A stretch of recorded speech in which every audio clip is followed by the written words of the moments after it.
જેની આકાંક્ષા હોય અને સ્તુતિ કરતા હોય તો એવા સંબોધનથી બોલાવે. સંબોધન બહુ મહત્વનું છે. રૂકમણીજી પણ પત્ર લખે છે ને, ત્યારે પત્ર લખતા રૂકમણીજી કહે કે સંબોધન શું કરું, અને કહ્યું હે ભુવન સુંદર, આપ તો ભુવન સુંદર છો. કારણ જોયા તો છે નહીં, સાંભળ્યા જ છે, અને ગુણોને સાંભળ્યા છે, રૂપ જોયું નથી. શ્રવણ ભક્તિ સિદ્ધ થઈ છે રૂક્ષ્મણીજી.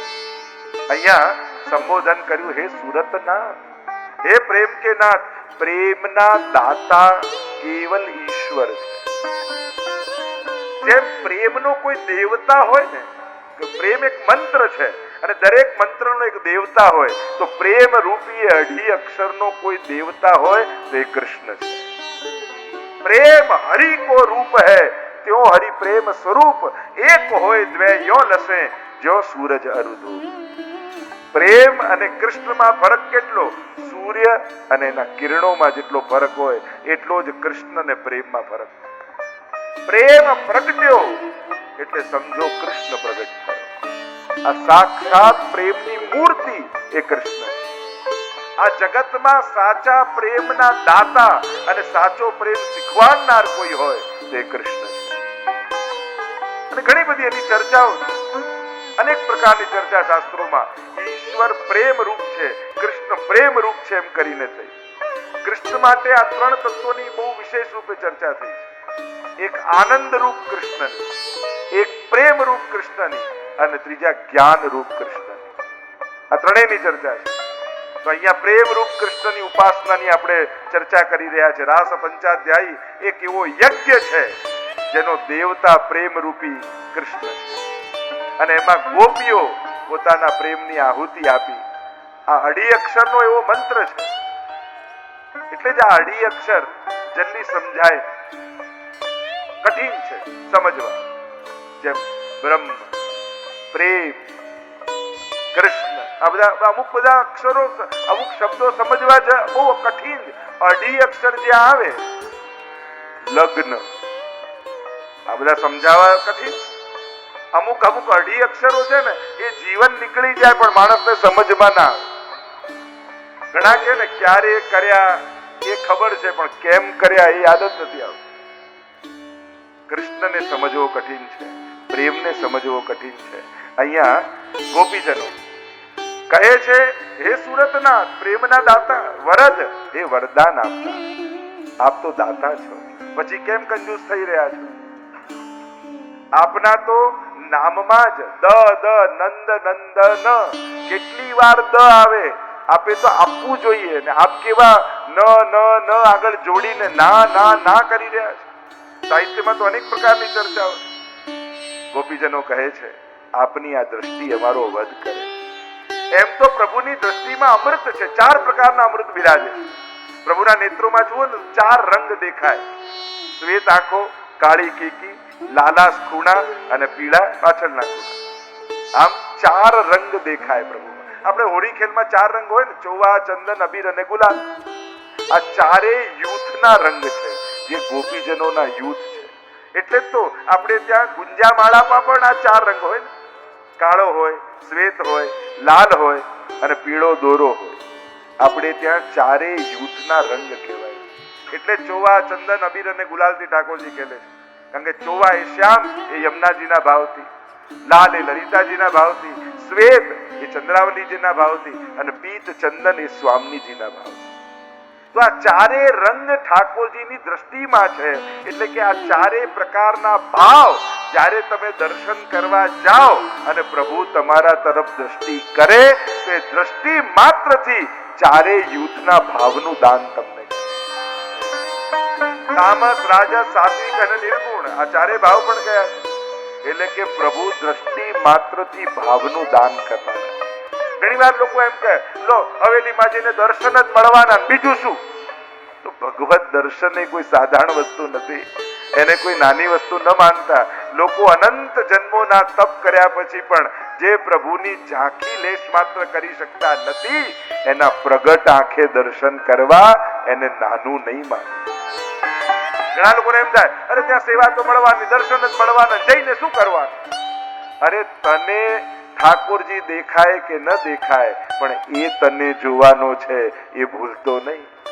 કારણ કે એ જ્યારે દ્રષ્ટિ કરે છે ત્યારે ચાર ભાવનું દાન કરે છે. આ ચારેય પ્રકારના યુથના ભાવ છે. પ્રભુની દ્રષ્ટિમાં તો રસ છે આ ચારેય ભાવનું, અને બીજું કહું, પ્રભુની દ્રષ્ટિમાં ચાર પ્રકારનું અમૃત પણ છે. કોટી ચાંચલ્યામૃત, મંદ હાસ્યામૃત, લાવણ્યામૃત અને આરુણ્યામૃત. આ ચાર પ્રકારનું અમૃત પ્રભુની દ્રષ્ટિમાં છે. અને જ્યારે તમારી તરફ દ્રષ્ટિ કરે છે ત્યારે ચારે અમૃતનું દાન તમને કરે. કોટી ચાંચલ્ય, પ્રભુની દ્રષ્ટિમાં અતિ ચંચલતા છે. એટલે જ પ્રભુની દ્રષ્ટિને નેત્રોને અનેક પ્રકારની ઉપમા આપવામાં આવે છે. જેમ કમળની આપી, ભ્રમરની આપવામાં આવે, મત્સ્યની આપવામાં આવે, ખંજન પક્ષીની આપવામાં આવે. ખંજન નયન રૂપ રસમાતે પદ ગાઈએ છે ને, તો આ ખંજન નયન શું છે? ખંજન નામનું પક્ષી હોય, બહુ ચંચળ હોય, અતિશય ચપળ હોય, એક ક્ષણ પણ ઊભું ન રહે. પ્રભુની દ્રષ્ટિ પણ એવી જ છે. કાહુ સો નૈના જોડે, કાહુ સો મુખ મરોડે, મેરો પિય રસિયા. એ જોતો ક્યાં હોય અને દ્રષ્ટિ ક્યાં કરે ખબર જ ના પડે. જે તરફ આંખો દેખાય એને જોતો ના હોય, અને જેની તરફ મોં મરોડીને ઊભો હોય એની તરફ ધ્યાન એનું ત્યાં હોય. એક ગોપીના મનમાં મનોરથ આવ્યો. રોજ ઠાકોરજી મારી ગલીથી પધારે છે, બધા સામે જોતા હોય, હસતા હોય, મારી સામે ક્યારે દ્રષ્ટિ કરતા નથી. ક્યારે પ્રભુની દ્રષ્ટિ થાય? આજે એમ કરું, અગાસી પર ઊભી રહી જાઉં, અને ક્યાંક જો ઠાકોરજી મારો પ્રેમ સાચો હશે ને તો મારી તરફ દ્રષ્ટિ કરશે. અને અહીંયા સાંજનો સમય થયો, ગાયોના વૃંદને લઈને ઠાકોરજી પધારી રહ્યા છે. યો યો યો કરતા ગાયોના વૃંદને લઈને પ્રભુ ગોકુળ તરફ પ્રવેશ કર્યો. બધી જ ગોપીઓ આરતી લઈને ઊભી છે, અને આ ઉત્કટ વિરહ હૃદયમાં ધારણ કરીને છત પર ઊભી છે, અગાસી પર ઊભી છે, અને મનમાં વિચાર કરે છે, જો મારો પ્રેમ સાચો હશે તો આજે ઠાકોરજી ચોક્કસ મને દ્રષ્ટિ આપશે. અને પ્રભુ પધારી રહ્યા છે. બધાના અભિવાદનોને ઝીલતા ઝીલતા ગાયોને સખાઓની વચ્ચે ગાયોને હંકારતા ભક્તોના મનોરથો, હજારોની ભીડ કેમ ન હોય, પણ સાચા હૃદયનો મનોરથ હોય ને એ ઠાકોરજીના ધ્યાનમાં આવી જ જતો હોય. તમને એમ થાય આટલા હજારોમાં પ્રભુને મારા હૃદયની કેમ ખબર પડશે? અરે એકવાર સાચા હૃદયથી મનોરથ કરીને તો જો, એ હજારોની ભીડમાં તારા મનોરથને ઓળખી જશે, એને પૂરો કરશે. ઠાકોરજીને થયું કે પેલી ગોપીને મનોરથ આવ્યો છે, પણ જો આ બધી ગોપીઓની વચ્ચે હું ઊંચું મુખ કરીને જોઈશ તો આ બધી ગોપીઓને એમ થશે કે પ્રભુને એ વધારે વાલી છે, એ વધારે પ્રિય છે, અને અમે પ્રભુને નથી ગમતા. તો બધી ગોપીઓ ઉદાસ થઈ જશે. મનોરથ એનો પૂરો કરવો છે, અને કોઈને ખબર ન પડે એ રીતે કરવો. શું કરું, શું કરું, શું કરું? પ્રભુ મનમાં વિચાર કરતા કરતા તો એ ગોપીની ગલી આવી ગઈ. ગાયોના ઝુંડના ઝુંડે ગળીઓથી નીકળવા લાગ્યા, અને આંસુ સારતી એ ગોપી પોતાની અટારી પર, અગાસી પર ઊભી છે, અશ્રુપાત કરી રહી છે. પ્રભુ આજે જો કૃપા નહીં કરો તો પ્રાણોના ત્યાગ કરી દઈશ. અને પ્રભુ મનમાં વિચાર કરે કે આનો મનોરથ પૂરો કેમ કરવો, પૂરો કેમ કરવો. અને જતા જતા યાદ આવ્યું કે નિકુંજમાં સ્વામીજીએ મને માળા ધરાવી હતી, અને પોતાની માળા વડી કરી ઠાકોરજીએ. એની બનાવી ગેંદ કોઈને ખબર ન પડે અને દ્રષ્ટિ પણ થઈ જાય એના માટે કે યુક્તિ કરી ગેંદ બનાવી એ માળાની, અને જ્યાં એ ગોપીનું ઘર આવ્યું ત્યાં ઠાકોરજીએ ગેંદ ઉપર ઉછાળી અને એની તરફ દ્રષ્ટિએ કરી લીધી, અને કોઈ ગોપીને ખબર ન પડે. પ્રભુ એ દ્રષ્ટિ જ્યારે આજે સ્મરણ કરું છું ત્યારે એમ લાગે કે આપે કૃપા દ્રષ્ટિ નથી કરી, એ તો બાણ ખેંચ્યા હતા અને મારા હૃદયને વીંધી નાખી. કમલ સી અખિયા લાલ તિહારી, 300 તક તક તીર ચલાવત, બેંદત છતિયા અખિયા લાલ તિહારી. આપના નેત્રોથી જાણે તીર ચલાવી વીંધી રહ્યા છો અમારા. પ્રભુની બે પ્રકારની દ્રષ્ટિ શાસ્ત્રોમાં કહી છે, એક કૃપા દ્રષ્ટિ અને બીજી કાલ દ્રષ્ટિ. ત્યાં વિશ્વજીની સ્તુતિમાં જુઓ, ત્યાં વિશ્વજી સ્તુતિ કરતા કહે છે કે ભગવાન કહી રહ્યા છે કે અર્જુન, દ્રષ્ટિ માત્રથી મેં બધાના આયુષ્યનું હરણ કરી લીધું છે, તારે તો ખોળિયા પાડવાના. પ્રભુએ જ્યારે સેનાઓના યોદ્ધાઓની સામે જોયું, જોતા માત્રની સાથે આયુષ્યનું હરણ કરી દીધું. એ કાલ દ્રષ્ટિ. અહીંયા ગોપી પર કરીએ કૃપા દ્રષ્ટિ. પ્રભુ દ્રષ્ટિ માત્રથી વિંધે છે અને એટલે રોજ ઠાકોરજી આગળ ઊભા જરૂર રહો. 5 મિનિટ તો 5 મિનિટ. તમને જ્યારે દેખાશે દેખાશે, પણ એ તમને જોઈ રહ્યો છે એવો ભાવ રાખીને ઊભા રહો. એની દ્રષ્ટિ પડશે તો એ તમને ભક્તિથી ભરી દેશે, ભાવથી ભરી દેશે. ગોપીઓ કહેવા લાગી, શરદ ઉદાસ હે સાધુ જાત સરસી જો દરસી મુસાદશા. મહાપ્રભુજી સમજાવે, આ ઉદાસ હે, આ વિશુદ્ધ સરોવર એ શું છે? તો કે ભક્તોનું વિશુદ્ધ અંતઃકરણ છે. અને જેનું અંતઃકરણ વિશુદ્ધ હોય એના ઉપર જ પ્રભુની દ્રષ્ટિ પડતી હોય છે. આ પવિત્ર અંતઃકરણ, જેના હૃદયમાં વિશુદ્ધતા છે, ભલે જ્ઞાન નથી, ઘણી વાર તો જ્ઞાન જ અંતઃકરણને મેલું કરી નાખે છે. જ્ઞાન સમક્ષ કોઈ પવિત્ર વસ્તુ નથી એમ ભગવાન કહે છે, પણ છતાંય ઘણી વાર જ્ઞાનથી મેલું થયેલું મન લોકો છે. કારણ કે જ્ઞાનનો સૌથી મોટો દોષ એ દોષ દ્રષ્ટિ છે. તમે જાણો એટલે નથી જાણતા એને ટોકવાની ઈચ્છા પેદા થાય. એને શું ભૂલ કરી છે એના તરફ દ્રષ્ટિ જાય. અને પ્રેમી હોય ને, એ પ્રેમ એના ભાવને જુએ કે ભલે પ્રક્રિયા ઉત્તમ નથી, અભિવ્યક્તિ ઉત્તમ નથી, પણ એનું અંતઃકરણ કેવું પવિત્ર છે. હે વરદ, આપ તો વરદાન આપનારા છો. એમ કહીને ગોપીજનો કહેવા લાગ્યા, પ્રભુ આપની આ કૃપા દ્રષ્ટિનું સ્મરણ કરી અમારું હૃદય વેદાય છે, કૃપા કરો, પ્રગટ થાવ, દર્શન આપો. એમ કહેતા ગોપીઓ આગળ ગાન કરતા, આપે અમારી ક્યાં ક્યાંથી રક્ષા કરી, આજે યાદ કરીએ છીએ. અને આજે આપ મારવા બેઠા છો.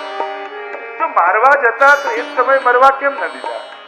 ગોપીજનો યાદ કરે છે, પ્રભુએ ક્યાં ક્યાંથી બચા. વિષ જલાપ્યા, વિષવાળા જળથી, વ્યાલ રાક્ષસાત, સર્પથી, રાક્ષસોથી, વર્ષ મારુતાત, વર્ષાથી, વંટોળિયાથી, ક્યાં ક્યાંથી આપે અમારી રક્ષા નથી કરી. વૈદ્યુતાનલાત, વીજળીથી, વરસાદથી. હે પ્રભુ, આટલા સ્થાનોથી આપે અમને રક્ષા કરીને બચાવ્યા, તો આજે કેમ મારવા બેઠા છે? અને મારવા જતા તો બચાવ્યા કેમ? અને પ્રભુ આપ રક્ષા માટે જ પધાર્યા છો ભક્તો, તો પછી આજે અમારી રક્ષા કરો. જો આ જેટલા પણ અસુરો આવ્યા ને, એ અસુરો નહોતા, એ વ્રજભક્તોની ભીતર રહેલી આસુરી વૃત્તિઓ. ભગવાને કેવલ અસુરોને નથી માર્યા, ભક્તોની ભીતર રહેલી આસુરી વૃત્તિઓને મારી. ભગવાન કોઈ વ્રજમાં અસુરોને મારવા થોડી આવ્યા. પ્રભુને એમાં રસ પણ નથી મારવામાં, પ્રભુને તો બચાવવામાં રસ છે. વ્રજ ભક્તોનો આસુરી વૃત્તિઓથી રક્ષા પરમાત્માએ કરી. અને એટલે જ આપણે ત્યાં જયારે પૂતના આવી ત્યારે મહાપ્રભુજી અર્થ કર્યો ને કે આ પંચ પર્વ વિદ્યા છે. 5 પર્વ વિદ્યાના છે: દેહાધ્યાસ, પ્રાણાધ્યાસ, ઇન્દ્રિયાધ્યાસ, અંતઃકરણાધ્યાસ અને સ્વરૂપ વિસ્મૃતિ. આ 5 અધ્યાસ જે રાસમાં પ્રવેશ માટે બાધક છે, એટલે પ્રભુએ અસુરોને નથી માર્યા, ભક્તોની ભીતર રહેલી આસુરી વૃત્તિઓને મારી. ભગવાન ભક્તોને રાસ માટે તૈયાર કરી રહ્યા. એટલે પ્રભુને વિનંતી એ કરજો કે મારા સંકટો હરો એમ ન કહેતા, મારી વિપત્તિ હરો એમ ન કહેતા, એમ કેજો મારી આસક્તિને હરી લો. કારણ કે આ જે સંકટો છે એ મારી આસક્તિઓને કારણે છે. આપ કેટલી વાર મારા સંકટોને હરવા માટે આવશો, એના કરતા મારી આસક્તિ જ મારી નાખો, પછી આ સંકટ જ નહીં. સંપન્ન નારાયણ સ્મૃતિ વિપદ સંતુર. ત્યાં કહ્યું ને, વિપત્તિ કઈ છે? કુંતાજી જયારે વિપત્તિ માંગે છે તો શેના માટે? ભગવાન વારે ઘડીએ નિકટ રહે, નિકટ આવે એના માટે. ભક્તોએ તો દુઃખને પણ ગળે લગાવ્યું, કારણ કે આ દુઃખને ગળે લગાવીશ તો ભગવાન મને ગળે લગાવી. તો ભગવાન મળતા હોય તો દુઃખને પણ સ્વીકારવા ભક્તો તૈયાર થયા. એટલે ભગવાનને માંગજો, મારી અહંતા ને મમતા લઈ. આ બે જતું રહેશે તો 99% દુઃખો સમાપ્ત થઈ જશે. કારણ કે આ બધા દુઃખો અહંતા મમતાને કારણે છે.